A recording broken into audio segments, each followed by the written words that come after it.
मित्रांनो, राष्ट्रीय स्वयंसेवक संघ याने नुकताच 100व्या वर्षात प्रवेश केलेला आहे. 1925 रोजी राष्ट्रीय स्वयंसेवक संघाची स्थापना परमपूजनीय केशव बळीराम हेगडेवार यांनी केली होती. आज त्याचा वटवृक्ष झालेला आहे आणि उद्दिष्ट काय होतं तर हिंदू समाज संघटित व्हावा, राष्ट्रवाद हा प्रखरपणे पुढे व्हावा, भारताचं जे संस्कृती आणि परंपरांचं संचित आहे ते निरंतर पुढे चालू राहावं, त्याचं संवर्धन व्हावं या उद्देशाने या संघटनांनी निरंतर काम केलेलं आहे. आणि आज 100 वर्ष पूर्ण होत असताना राष्ट्रीय स्वयंसेवक संघाचा फार मोठा विस्तार झालेला आपल्याला दिसून येत आहे. आता हा सगळा 100 वर्षाचा कालखंड आपण इथे त्याच्याबद्दल चर्चा करणार नाही आहे. तर हा वटवृक्ष कसा झाला आहे, त्याच्यामागे किती लोकांनी आपलं जीवन समर्पित केलं आहे, आपलं अक्षरशः आयुष्य वाहिलेलं आहे, कित्येक लोकांनी मृत्यूला सामोरे गेलेले आहेत, कित्येक लोकांवर हल्ले झालेले आहेत.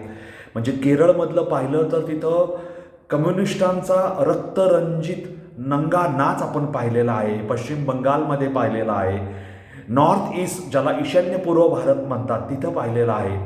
कारण हिंदू धर्मातील विविध घटक म्हणजे जातीय घटक असतील, त्याच्यामध्ये विविध इतर पंथ जे आहेत हिंदू धर्मामध्ये समाविष्ट असतील, म्हणजे लिंगायत असेल किंवा इतर कुठले घटक असतील, आणि ह्या घटकांना गरिबी किंवा त्यांचं जे अज्ञान दारिद्र्य आहे, दलितांमधलं अज्ञान दारिद्र्य असेल, त्याला आमिष दाखवायचं, त्याला हिंदू धर्माबद्दल त्याच्या मनात कटुता निर्माण करायची आणि त्यांचं धर्मांतरण करायचं, असं अनेक पंथांचं काम आपल्या देशात अनेक वर्ष चालू आहे.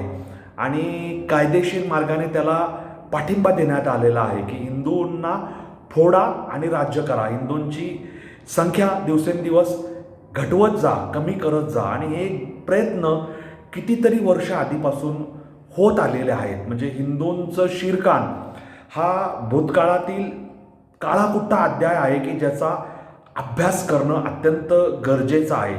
किती कोटी हिंदू ठार मारले गेले असतील हे अनेक जुन्या अभ्यासातून आत्तापर्यंत उघड झालेलं नाही आहे, ते झाकून टाकण्यात आलेलं, दाबून टाकण्यात आलेलं आहे. या पार्श्वभूमीवर एखादी संघटना हिंदूंचं संघटन बळकट करते आणि 100व्या वर्षात पदार्पण करते, ही नक्कीच अभिमानाची गोष्ट आहे.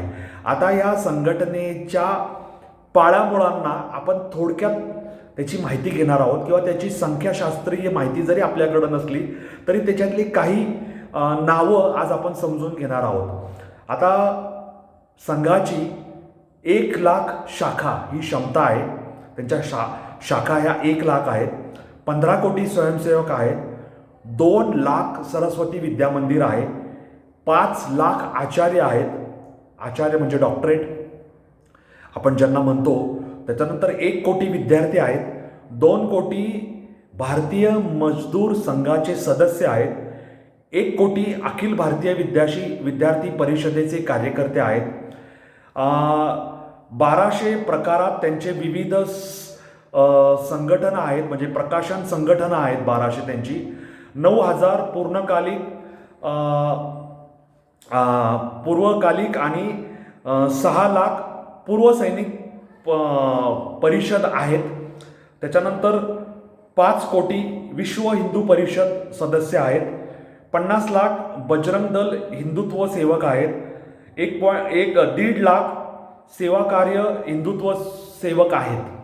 त्याच्यानंतर ह्यांच्या ज्या विविध संस्था समाजाच्या विविध स्तरांमध्ये काम करतात त्या कोण आहेत तर वनवासी कल्याण आश्रम, वनबंधू परिषद, संस्कार भारती, विज्ञान भारती, लघु उद्योग भारती, सेवा सहयोग, सेवा इंटरनॅशनल, राष्ट्रसेविका समिती, आरोग्य भारती, दुर्गा वाहिनी, सामाजिक समरसता मंच, ऑर्गनायझर, दीनदयाळ शोध संस्थान, भारतीय विचार साधना, संस्कृत भारती, भारत विकास परिषद, भारतीय किसान संघ, जनकल्याण रक्तपेढी, स्त्री शक्ती जागरण, हिंदू जागरण मंच, पतित पावन संघटना. हे मी काही मोजकी उदाहरणं सांगितली.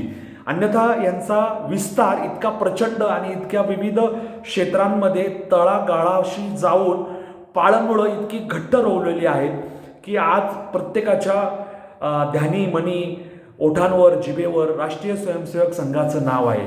राष्ट्रीय स्वयंसेवक संघाशी अपरिचित असेल असा एकही माणूस सापडणे आता दुर्मिळ आहे.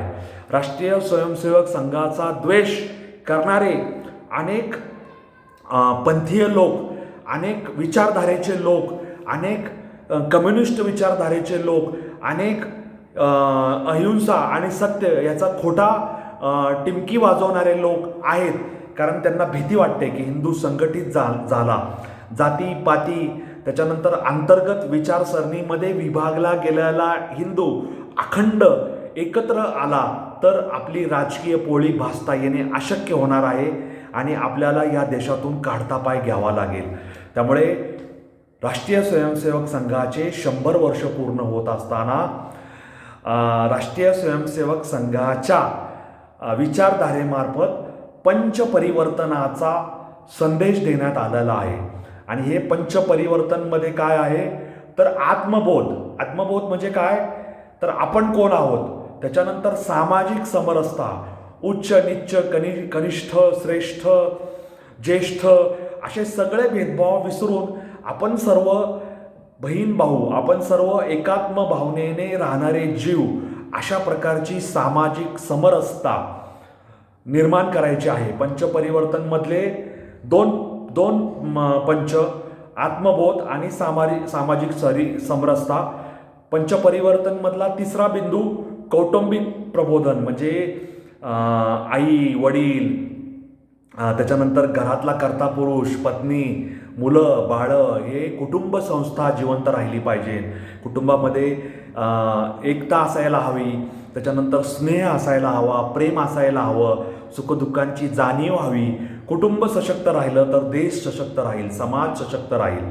त्यामुळे आत्मबोध, सामाजिक समरसता, कौटुंबिक प्रबोधन, नागरी शिष्टाचार. नागरी शिष्टाचार म्हणजे काय, कुठेही न थुंकणे, रस्त्यावर कचरा न करणे, एकमेकाला मदत करणे, रस्त्यावर विविध जे नियम आहेत, कायदे आहेत त्यांचं पालन करणे, स्त्रियांबद्दल आदरभावाने पाहणे, ज्येष्ठांना मदत करणे, लहानगांना सांभाळून घेणे, समाजामध्ये बंधुभाव वाढीस लागेल अशा प्रकारचं काम करणे. नाहीतर आपण पाहतो लोक कुठेही लघुशंका करतायत, कुठेही थुंकतायत, कुठेही कचरा टाकतायत, हॉर्न वाजवत जात आहेत. आपल्या जीवाची काळजी नाही, दुसऱ्या जीवाची काळजी नाही, हत्या, गुन्हेगारी अशा प्रकारे समाज व्यापलेला आहे. तर आपल्याला नागरी शिष्टाचार म्हणून आदर्शवत असं जीवन जगण्यासाठी सगळ्यांना प्रबोधन करावं लागणार आहे. त्याच्यानंतर शेवटचं आहे पर्यावरण.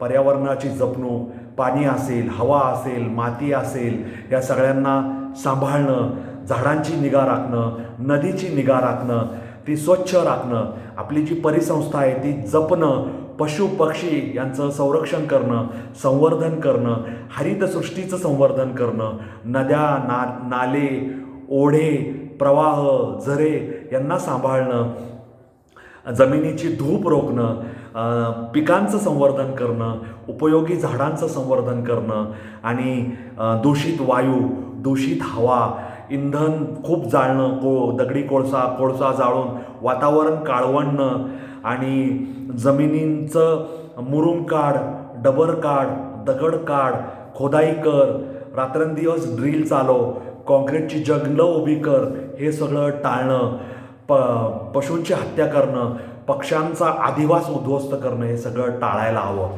त्यामुळे राष्ट्रीय स्वयंसेवक संघाचे 100 वर्ष पूर्ण होत असताना पंचप्राण आत्मबोध, सामाजिक समरसता, कौटुंबिक प्रबोधन, नागरी शिष्टाचार आणि पर्यावरण हे पंचप्राण आणून देण्यात आलेले आहे. त्याच्यामधला पहिला जो पंचप्राण आहे आत्मबोध. आपण कुणाची लेकरं आहोत, आपण कुणाचा वारसा चालवत आहोत, आपण महाराणा प्रताप, आपण गुरु नानक, आपण छत्रपती शिवाजी महाराज, त्याच्यानंतर संभाजी महाराज, संत ज्ञानेश्वर माऊली, संत तुकाराम माऊली, आपल्या देशांमध्ये जे काही विविध पूर्वीच्या काळीमध्ये झालेले संस्थान असतील, चौल संस्थान असेल, राजा विक्रमादित्य असेल, श्रीकृष्ण असेल, श्रीराम असेल, ही पवित्र चरित्र ज्यांचा वारसा आपण चालवतोय. आपण कुणाची लेकरं आहोत, आपण कुणाची संतान आहोत, आपल्या धमन्यांमध्ये कुणाचं रक्त वाहत आहे. आपण पराक्रमी आहोत, आपण तेजस्वी आहोत, आपण ओजस्वी आहोत, आपण शूर शिवाची लेकरं आहोत, आपण शिवाचे पूजन करणारे शिवपूजक आहोत. आपण राम श्रीकृष्ण यांच्या चरणांवर मस्तक होणारे राम, श्रीराम आणि श्रीकृष्ण यांचे सच्चे आणि अनुयायी आहोत. आपण ब्रह्माची पूजा करणारे उपासक आहोत. आपण सरस्वती, लक्ष्मी आणि पार्वती यांची लेकरे आहोत. आपण अन्नपूर्णेची लेकरे आहोत. आपण हा सनातन वारसा, आपण हा ताकदवान वारसा जपायला हवा. म्हणून आपल्याला आत्मबोध हवा. आपण कुणाची लेकरं आहोत, आपण कुणाचा वारसा चालवतोय. आपल्याला शत्रुबोधही हवा की आपल्याला भविष्यात कुठल्या संकटांना तोंड द्यायचं आहे, कोण आपल्याला त्यांचा शत्रू मानतंय. त्यामुळे आत्मबोध, शत्रुबोध हे आपण लक्षात ठेवले पाहिजेत. त्यामुळे राष्ट्रीय स्वयंसेवक संघाचे 100 वर्ष पूर्ण होत असताना पाळं मुळं किंवा अखंड शाखांचा विस्तार, जमिनीला धरून ठेवलेले अत्यंत कठोरपणे, अत्यंत ताकदीने आणि संपूर्ण विश्वात संपूर्ण वटवृक्षरूपी विस्तार करणारे हे संघटन 100 वर्ष पूर्ण करून समाजाच्या पुढे अत्यंत ताठ अशा मानेने, अभिमानाने खांदे उंचावून छाती पुढे करून चालत आहे. आणि ही आपल्या सगळ्यांच्या संरक्षणाची, अभिमानाची बाब आहे. आणि हे करत असताना सुद्धा त्यांनी पंचतत्व आपल्या पुढे दिलेली आहेत. ती आपण थोडक्यात बघितली. आत्मबोध, सामाजिक समरसता, कौटुंबिक प्रबोधन, नागरी शिष्टाचार आणि पर्यावरण याची जपणूक आपल्याला करायची आहे. ह्या एका व्हिडिओमध्ये सगळे विषय समाविष्ट करणं शक्य नाही, तरीही आपण करण्याचा प्रयत्न केला आहे. तुम्हाला याबद्दल काय वाटतं मला कॉमेंट बॉक्समध्ये लिहून जरूर कळवा. असेच वेगळ्या वाटेवरचे व्हिडिओ पाहण्यासाठी हा चॅनल जास्तीत जास्त लाईक, शेअर, सबस्क्राईब करायला विसरू नका. एवढंच माझं तुम्हाला सांगणं आहे. धन्यवाद. जय हिंद, जय महाराष्ट्र, वंदे मातरम, जय श्रीराम, जय जगन्नाथ, जय सनातन. धन्यवाद.